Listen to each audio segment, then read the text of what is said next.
News hub, born to fight for right. नमस्कार, news hub channel में आप सभी का स्वागत है। मैं नुज़त आज़मी। चलिए नजर डालते हैं आज की खबरों पे। क्या कोविड फिर से लौट रहा है? पूरे भारत भर में अब तक 250 से ज्यादा एक्टिव केसेस रिपोर्ट किए गए हैं।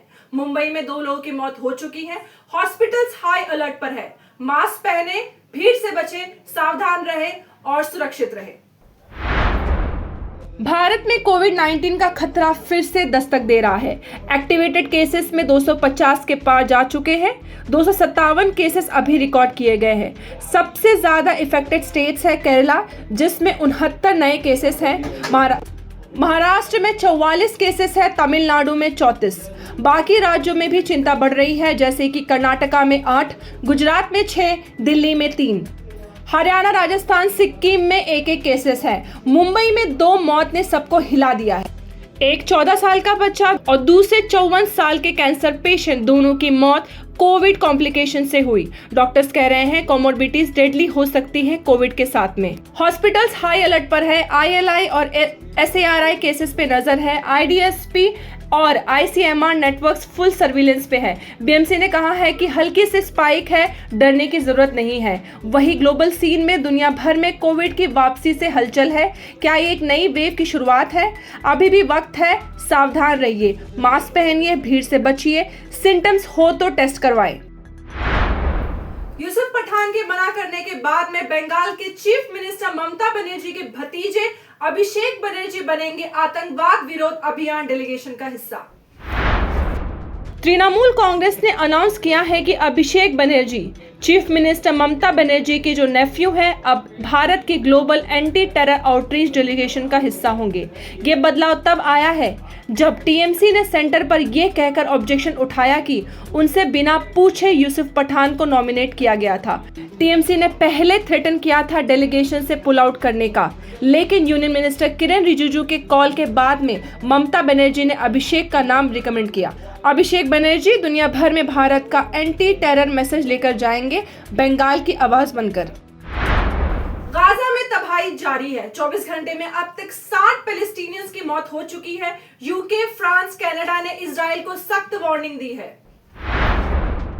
गाजा में हालत हर दिन बदतर होते जा रही है। पिछले 24 घंटों में कम से कम 60 पैलेस्टीनियंस मरे गए हैं, जिसमें महिलाएं और बच्चे भी शामिल हैं। इजराइल एयर स्ट्राइक ने रेजिडेंशियल बिल्डिंग्स और एक स्कूल को निशाना बनाया, जहां पर डिस्प्लेस्ड फैमिलीज पनाह लिए हुई थी, खासकर खान यूनिस, देर अल बला और गाजा सिटी में। अब तक 53,000 से ज्यादा लोगों की मौत हो चुकी है। अक्टूबर 2023 से 181 लाख से ज्यादा लोग घायल हुए हैं। ज्यादातर मरे लोग जनरल सिविलियंस, महिलाएं और बच्चे हैं, जिसपे UK, फ्रांस और कनाडा ने इजराइल को खुली धमकी दी है। अगर गाजा ऑफेंसिव नहीं रुका तो सैंक्शंस तय है। ह्यूमैनिटेरियन एड रोकना एक सीरियस इंटरनेशनल लॉ ब्रीच है। अल जजीरा रिपोर्टर हमदा सलहत ने जॉर्डन से रिपोर्ट दिया। इजराइल ने अल जजीरा को कंट्री के अंदर से रिपोर्टिंग करने पर बैन लगा दिया है, इसलिए अपडेट्स अम्मान, जॉर्डन से मिल रहे हैं। गाजा भुखमरी के किनारे पे है और दुनिया भर से सीज फायर की मांग जोर पकड़ रही है। क्या अब भी दुनिया चुप रहेगी? मुंबई से एक दिल दहलाने वाला हादसा सामने आया है, जिसमें एक मां के बॉयफ्रेंड ने उसके 2.5 साल की बच्ची की हत्या की और बलात्कार किया। पुलिस के मुताबिक हादसे के वक्त महिला उसी कमरे में उपस्थित थी। मुंबई के मालवनी एरिया में एक 2.5 साल की बच्ची के साथ रेप और मर्डर का दिल दहलाने वाला केस सामने आया है। बच्ची की मां और उसके 19 साल के बॉयफ्रेंड को पुलिस ने गिरफ्तार कर लिया है। बच्ची को रविवार रात को हॉस्पिटल लाया गया था, जहां मां ने एपिलेप्सी का झूठा बहाना बनाया। डॉक्टर्स ने सेक्सुअल असॉल्ट का क्लियर साइन देखे और तुरंत पुलिस को इन्फॉर्म किया। पोस्टमार्टम रिपोर्ट में रेप और सांस रुकने की पुष्टि हुई। पुलिस के मुताबिक मां उस वक्त रूम में थी जब उसका बॉयफ्रेंड उसकी बच्ची के साथ दुष्कर्म कर रहा था। केस में पॉक्सो एक्ट और मर्डर के तहत FIR दर्ज की गई है। थाने टनल प्रोजेक्ट में बॉम्बे हाई कोर्ट ने लार्सन एंड टर्बो को रिलीफ देने से इनकार कर दिया है और बिड ओपनिंग को दिया है green signal. Bombay high court ने लार्सन एंड टर्बो को रिलीफ देने से इनकार कर दिया है और थाने घोड़बंदर से भयंदर टनल और एलिवेट रोड प्रोजेक्ट का टेंडर बिड ओपन करने की परमिशन दे दी है। वेकेशन बेंच ने कहा पिछला स्टे अब कंटिन्यू नहीं किया जा रहा। कोर्ट ने MMRDA को ऑर्डर दिया है कि L&T की प्राइस बिड एक हफ्ते सील्ड कवर में रखी जाए जब तक टेंडर प्रोसेस आगे नहीं बढ़ता। L&T ने टेंडर स्टेटस न मिलने पर हाई कोर्ट में पिटीशन डाली थी। फाइनेंशियल बिड्स पहले 13 मई को खुलने वाली थी। मुंबई मेट्रो लाइन 9 जो काशीगांव से दहीसर ईस्ट तक चलेगी, उसका ट्रायल रन अब शुरू हो गया है। ये लाइन काशीगांव से दहीसर ईस्ट तक चलेगी और मुंबई के वेस्टर्न सुबर्बन्स को और कन्वीनियंट बनाएगी। इसकी टोटल लेंथ है 11,038 किलोमीटर। ये कनेक्ट करेगी मेट्रो लाइन 7 जो दहीसर ईस्ट से अंधेरी ईस्ट तक है। वर्क फाइनल स्टेजेस में है। पैसेंजर सर्विसेज जल्दी शुरू होने की उम्मीद है। मुंबई के गार्डन मिनिस्टर आशीष शेलार ने BMC को सख्त ऑर्डर दिया है कि 31 मई तक सारे रोड रेडी होने चाहिए। मुंबई के गार्डन मिनिस्टर आशीष शेलार ने BMC को सख्त निर्देश दिया है। सीमेंट का कंटीकरण 20 मई के बाद में बंद करो और सभी खोदी गई सड़कें 31 मई तक रेडी हो जानी चाहिए। मॉनसून के चलते शेलार ने वार्निंग दी कि सीमेंट से किए गए टेम्पररी काम बारिश में खराब हो सकता है। गोविंद भाई श्रॉफ रोड और SV रोड, मलाड ईस्ट जैसे एरियाज में जहां काम कंप्लीट हो चुका है, ट्रैफिक जल्दी ओपन होगा। चुनाव से पहले महाराष्ट्र की राजनीति में गर्माहट देखने को मिली। NCP नेता छगन भुजबल जो पूर्व उप मुख्यमंत्री रह चुके हैं, एक बार फिर कैबिनेट मिनिस्टर बने।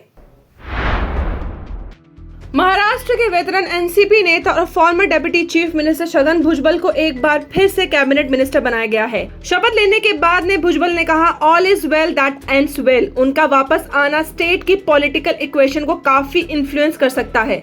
स्पेशली OBC वोटर्स के बीच उनका स्ट्रॉन्ग होल्ड माना जाता है।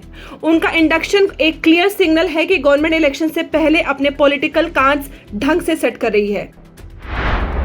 ऑपरेशन सिंदूर के बाद में भारत का आतंक के खिलाफ ग्लोबल आउटरीच आज से शुरू होगा। पहलगाम आतंकी हमले के बाद में भारत ने एक बड़ा कदम उठाया है, जिसमें भारत अब दुनिया भर में अपने एंटी टेरर स्टैंड रखने के लिए फुल डिप्लोमेटिक पुश शुरू कर दिया है। जानते हैं आज से क्या होगा। मिनिस्ट्री ऑफ एक्सटर्नल अफेयर आज सभी ऑल पार्टी डेलीगेशंस को मीटिंग में बिठाएंगे और इसमें फोकस होगा ऑपरेशन सिंदूर और उसका इम्पैक्ट, पाकिस्तान के आतंकी कैंप पे भारत का मिलिट्री रिस्पांस। अब कोई न्यूक्लियर ब्लैकमेल को तवज्जो नहीं दिया जाएगा। आतंकी और उनके लीडर्स और स्पॉन्सर गवर्नमेंट सबको एक जैसे ट्रीट किया जाएगा। जानते हैं कौन जा रहा है इस मैसेज को लेकर। शशि थरूर, सुप्रिया सुले जैसे MPs लीड करेंगे ग्लोबल डेलीगेशंस। हर टीम अलग अलग फॉरेन कैपिटल्स में भारत का एंटी टेरर मैसेज पहुंचाएगी। MHA का सख्त फरमान सामने आया है। बांग्लादेश म्यांमार के इलीगल इमिग्रेंट्स को 30 दिन का अल्टीमेटम दिया गया है। MHA ने सभी स्टेट्स और UTs को ऑर्डर दिया है कि जो लोग बांग्लादेश या म्यांमार से इलीगल तरीके से भारत आए हैं और खुद को भारतीय सिटीजन बताते हैं, उनकी वेरिफिकेशन 30 दिन के अंदर कंप्लीट करें। अगर डॉक्यूमेंट्स वेरीफाई होते हैं तो उन्हें डिपोर्ट किया जाएगा। डिटेंशन सेंटर्स भी स्ट्रिक्ट लेवल पर तैयार करें। MHA ने यह भी बोला है कि अपने कानूनी अधिकारों का यूज करके ऐसे इलीगल इमिग्रेंट्स को पहचानना और निकाला जाए। ये कदम देश की इंटरनल सिक्योरिटी को ध्यान में रखते हुए उठाया गया है। सुप्रीम कोर्ट का बड़ा फैसला सामने आया है। नए लॉ ग्रेजुएट्स को जुडिशियल एग्जाम में एंट्री नहीं मिलेगी। सुप्रीम कोर्ट ने एक इंपॉर्टेंट वर्डिक्ट में कहा है कि अब fresh law graduates directly judicial service exam नहीं दे सकते। अब एंट्री लेवल सिविल जज लोअर डिवीजन बनने के लिए मिनिमम 3 साल की लीगल प्रैक्टिस मैंडेटरी होगी। कोर्ट ने बोला कि बिना कोर्ट के प्रैक्टिकल एक्सपीरियंस जजेस बनना ठीक नहीं है। ये डिसीजन जुडिशियल एस्पिरेंट्स पर बड़ा इम्पैक्ट डालेगा जो डिग्री मिलते ही एग्जाम देने चाहते हैं। SC बेंच ने कोर्ट रूम एक्सपोजर को फ्यूचर जजेस के लिए जरूरी बताया है। साइबर ठगों पे अब गरजेगी बिजली। अमित शाह ने लॉन्च किया है E0 FIR system. Home minister Amit Shah ने साइबर फ्रॉड्स के खिलाफ तेजी से एक्शन लेने के लिए E0 FIR सिस्टम लॉन्च किया है। अब अगर कोई साइबर फाइनेंशियल फ्रॉड 10 लाख से ज्यादा का होता है और उसकी कंप्लेंट 1930 हेल्पलाइन या national cyber crime reporting portal पर होती है तो FIR ऑटोमेटिकली रजिस्टर हो जाएगी। ये system Indian cyber crime coordination centre 14C के अंडर आता है और इसका एम है क्रिमिनल्स को बिना देरी के पकड़ना। शाह ने इससे साइबर सुरक्षित भारत की तरफ एक बड़ा कदम बताया है। न्यूज हब चैनल में आज के लिए बस इतना ही। फिर मिलेंगे नए समाचार के साथ। मैं नुज़ादा आज़मी। लाइक करें, शेयर करें, सब्सक्राइब करें और अपनी राय कमेंट सेक्शन में देना ना भूलें। धन्यवाद। News Hub. Born to fight for right.